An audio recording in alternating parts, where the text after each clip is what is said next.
There's a 24/7 convenience store. A quick check, just off the highway near my rural, middle-of-nowhere town. It's a 25-minute drive if I speed, so I consider it practically next door. Since my sleep schedule is atrocious, I've become a regular late-night customer. This happened last week. It was past midnight, and I was deep into a coding flow state, that peak productivity window between 9 p.m. and 3 a.m. The problem with late-night grinding is you go from comfortable to starving in minutes. Around 2 a.m., I shut things down and drove out to grab some food. The road leading to the store is usually dead. I pulled in, ordered a sandwich, and roamed the aisles while I waited. Due to the caffeine and my ADHD, sitting still is impossible. As I was pacing near the back corner, I noticed something deeply odd. A person sitting cross-legged on the ground, facing one of the refrigerators. I did a double take.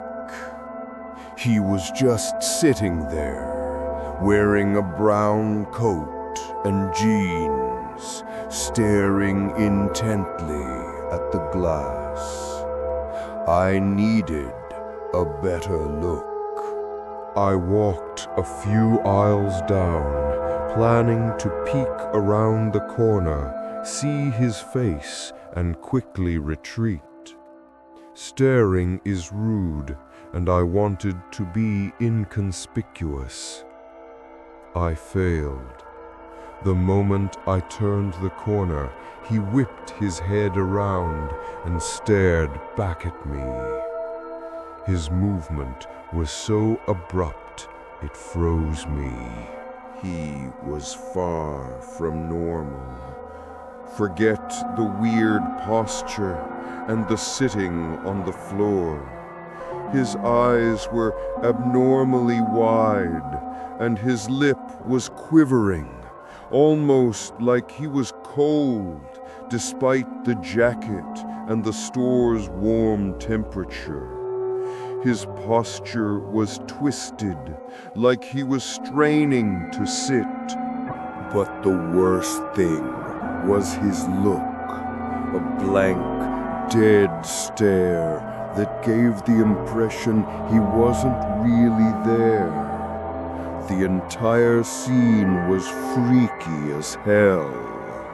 After an uncomfortably long time, I finally broke eye contact and retreated, eager to get my food and leave. While waiting at the counter, I kept my back to the corner, half expecting him to emerge, but he didn't. My food was ready, and I promptly left. I thought that was the end of it. As I was pulling on to the highway, I saw movement. I glanced back and saw a person running full speed from the store entrance to the far end of the parking lot. As soon as I saw the brown coat, I knew it was him. I watched him jump into a pickup truck. I didn't want to imagine what he was rushing to do at 2 a.m. I was just glad to be clear of it. A few minutes later, the store lights faded. I was driving through desolate nothingness again, used to being the only car out. That's why I was so shocked to see headlights in my rearview mirror closing fast. They were going faster than me, and I was definitely speeding. I instinctively slowed down, thinking it was the police. But as the car got close, I realized it wasn't a cop. It was the guy. The same pickup truck from the parking lot. I've never been more certain of anything in my life. I floored the gas. He started flashing his lights and honking. I was torn. Outrun him or pull over and pray. I was in a sedan against a pickup, but I figured I could outrun him. The faster I went, the more terrified I became. It felt like I was literally approaching death. At over 100 miles per hour, I swerved right, hoping he'd shoot past. Instead, he swerved to stay directly behind me. I decided to slow down and pull over, but the moment I took my foot off the gas, the truck rammed me. I grabbed the wheel to stabilize the car. He was trying to kill me. I knew he'd try ramming me again. As I saw him go for it, my survival instinct took over. I swerved sharply to the left and slammed on the brakes. The truck shot past me. I watched it swerve violently before spinning out and shooting off the highway into the field.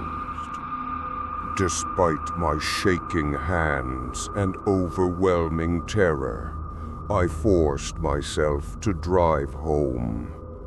I called the police immediately and reported the incident. I know the store has cameras, so I'm confident they'll catch him. It's only been a week, and I haven't heard anything.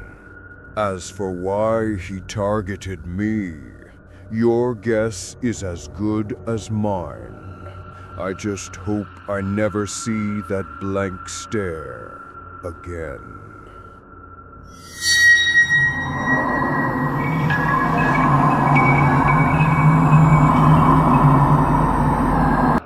This was the summer of 2022. I was 25, working an unusual logistics job, hauling electronics through remote parts of the Southwest for a last-mile delivery startup. The routes were erratic and long, often through the night. On this particular night, I was deep into a Phoenix to Lovington run around 1 a.m., winding through a desolate stretch of Route 82 past Lincoln National Forest in southern New Mexico. The road is narrow and poorly lit, utter isolation. I was listening to a true crime podcast when I rounded a bend and saw a red hatchback pulled awkwardly onto the gravel shoulder, hazards flashing. My headlights illuminated a woman standing next to the car, holding her phone high, trying to catch a signal. My first instinct was to drive past. I'm not naive about the dangers of stopping out there. But then I thought of my own sister and how I'd want someone to help. Plus, I wasn't defenseless. I had a Glock 43 holstered under my steering column. I slowed down and cracked the passenger window.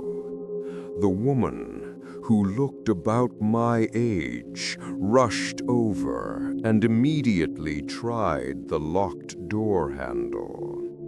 She claimed her car had died and she needed a ride to the nearest gas station. Her voice was jittery, either stressed or on something. I hesitated. The situation felt off, but my firearm was within reach. I unlocked the door. She got in quickly, mumbling a vague, "Thank you so much," without looking at me. Her slurred words made me suspect she was drunk. I asked her about the car, but she kept deflecting, repeatedly demanding that I just drive.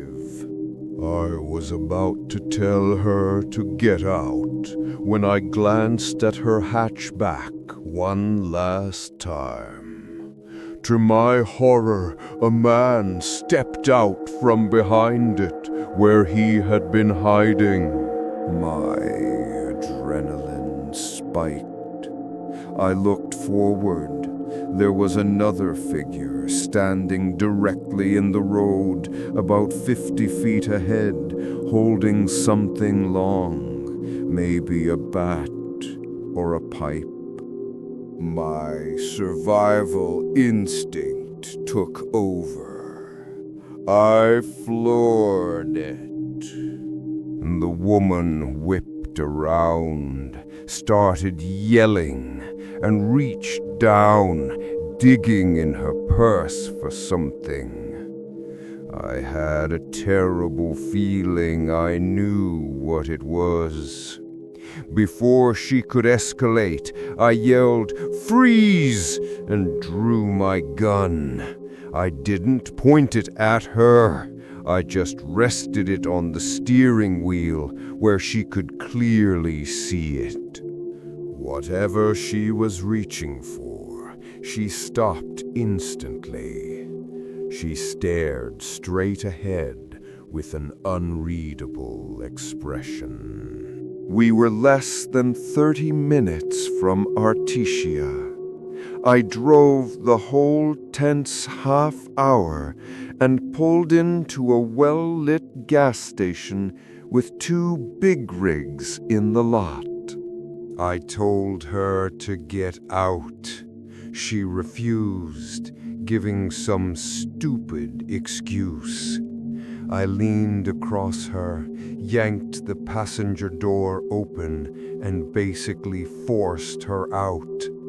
She stumbled back onto the pavement, yelling something incomprehensible. A deep, calm, and eerie male voice with a slow and suspenseful tone. The delivery should sound mysterious, slightly raspy, and chilling, perfect for horror narration. Each word should carry tension and dread, as if telling a dark secret in the middle of the night. Emphasize pauses to build suspense and create a cinematic horror atmosphere. I drove to another station and pulled over to inspect the seat. Buried between the cushions was a burner phone battery and a sealed pack of zip ties. I tossed all of it in the trash and finished my journey. I never reported any of it to the police or my company. Legally, explaining why I was driving around armed and why I physically removed someone from my car wasn't a conversation I wanted to have. One thing is certain. Being armed that night may have very well saved my life.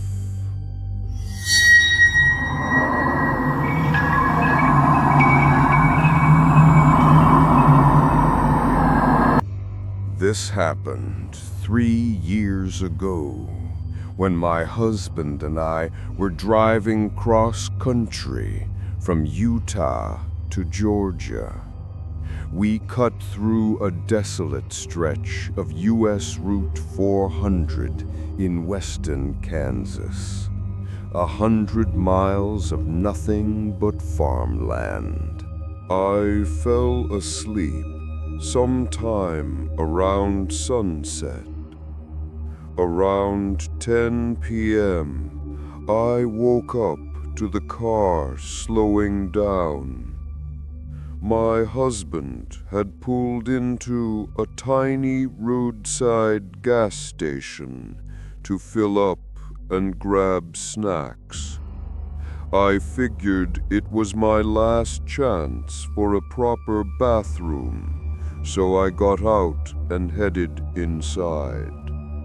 I didn't bother taking my phone or purse. The cashier was an older guy who didn't look up. The restrooms were tucked down a narrow hallway. As I opened the women's door, I almost bumped into a woman coming out of a stall. She had messy, unkempt gray hair that looked oddly sticky. She wore foam flip-flops that made a soft slapping sound.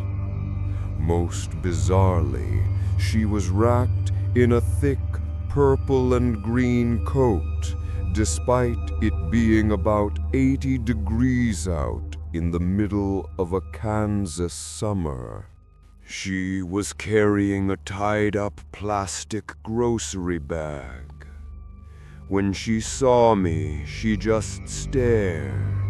Not a normal "excuse me" look, but a locked-on, weirdly expectant stare, like she was waiting for a specific action.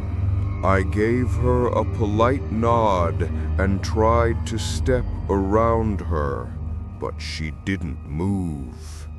I went into the nearest stall and locked it. Instantly, I regretted not bringing my phone. I had no way to text my husband. I sat there, waiting for her to leave. Eventually, I heard the soft slap of her flip-flops move toward the door, then the sound of the bathroom door opening and slamming shut. I waited a moment, and then I realized I could still hear breathing. Not mine, someone else's, coming from somewhere in the room. It dawned on me that she had faked leaving.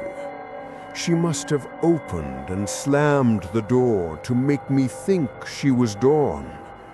But she was still in there, standing silently near the exit, just out of my line of sight.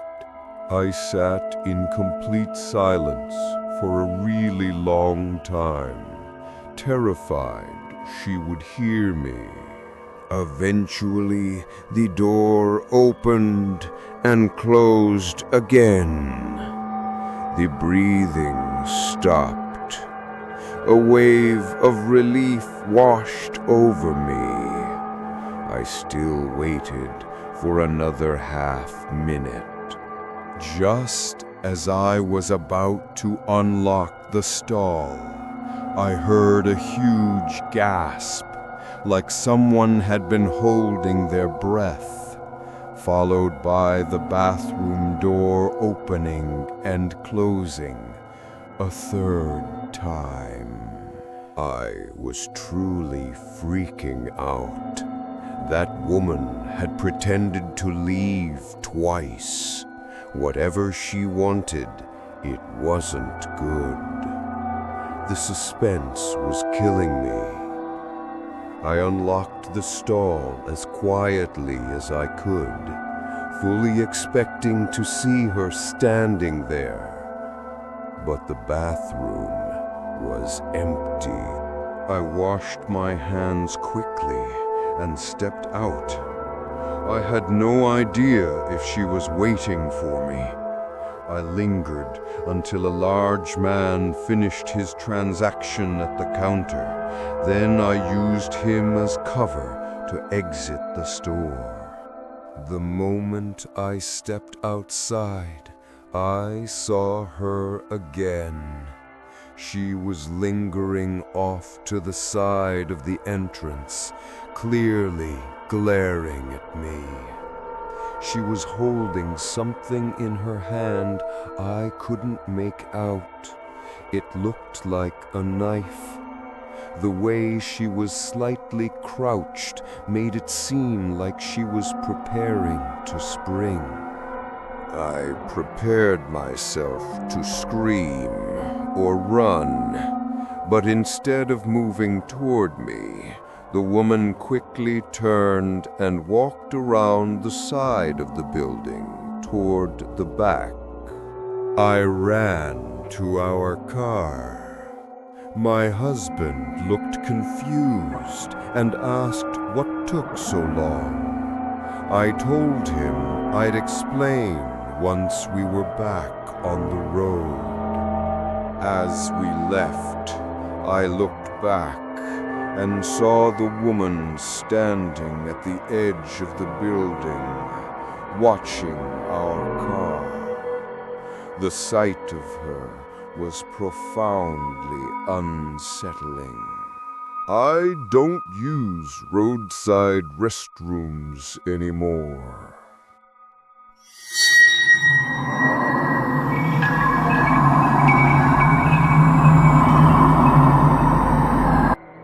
This happened about 3 years ago, in 2020. I was 24, delivering automotive parts between cities in the Midwest.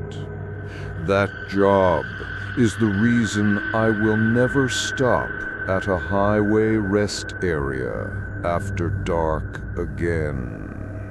It was mid-January. Freezing cold. I was driving east on I-80 from Des Moines, about an hour and a half into the drive. Around 10:30 p.m., I started getting drowsy. I spotted a rest area sign and pulled off to stretch my legs. The stop looked completely deserted. A few dim lights, the restroom building, and only one other vehicle, an old white van parked way off at the end of the lot, lights off. I parked under a light, locked my truck, and went inside. I washed my face with cold water. As I looked up into the mirror, I thought I heard the door open behind me, but no one was there. I figured it was the wind. When I stepped outside, I stopped dead. The white van's headlights were now on.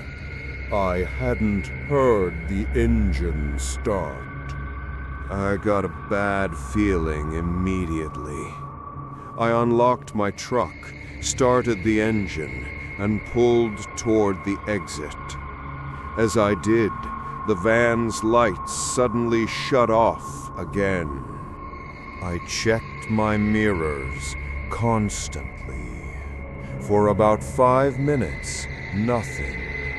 Then, far in the distance, I saw 2 small headlights getting closer. It was the van. A dirty, boxy cargo van with no side windows or logo. It caught up to me fast and got right on my tail. I was doing 75, but the van stayed inches from my bumper. Then it switched lanes, sped up beside me, and matched my speed. The driver rolled down his window halfway. I could barely see his face, just a shadow and maybe a baseball cap. He motioned for me to roll mine down. I didn't. He kept gesturing, then pointed at my truck bed like something was wrong. I hesitated. Maybe a strap had come loose, but then I realized my truck bed was completely empty. He wasn't trying to warn me. I kept driving, pretending not to notice. He started honking and drifting closer to my lane. I swerved to keep distance, and he sped ahead, cutting in front of me. I thought he was going to slam on the brakes, but instead he veered onto the shoulder and came to a full stop. A few seconds later, I checked my mirror. The van was back on the road. It followed me for another 20 minutes, sometimes fading back, then speeding up right behind me again. I decided I needed to stop somewhere public. The next sign advertised a truck stop 5 miles ahead. I pulled into the lot, parking under a bright light near the diesel pumps. There were a few semis, and I could see drivers inside the diner. The van didn't pull in immediately. Then, slowly, it came up the ramp and into the lot, idling at the far end, facing my truck. I got out and headed straight into the diner. I told the woman behind the counter that a van had been following me. She saw how shaken I was and called over a huge trucker sitting at the counter. The trucker walked outside with me. The second we stepped out, we saw the van just sitting there.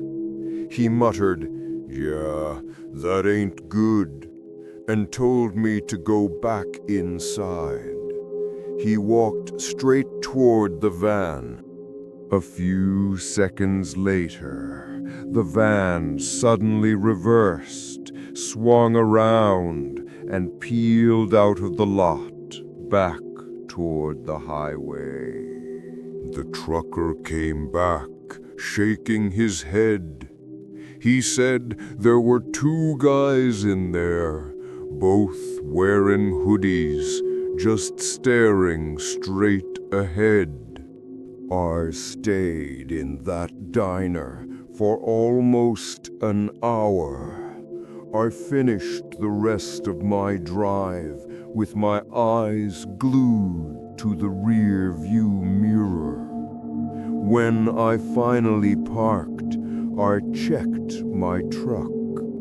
Everything was fine, but there were two dark smudges on the tailgate, like someone had tried to open it with dirty hands. I quit that job a few months later. Now I fill up before dark, bring snacks, and only stop where it's crowded and open 24 hours. I know for a fact that if I had rolled down that window or pulled over when they told me to, I wouldn't be here telling the story.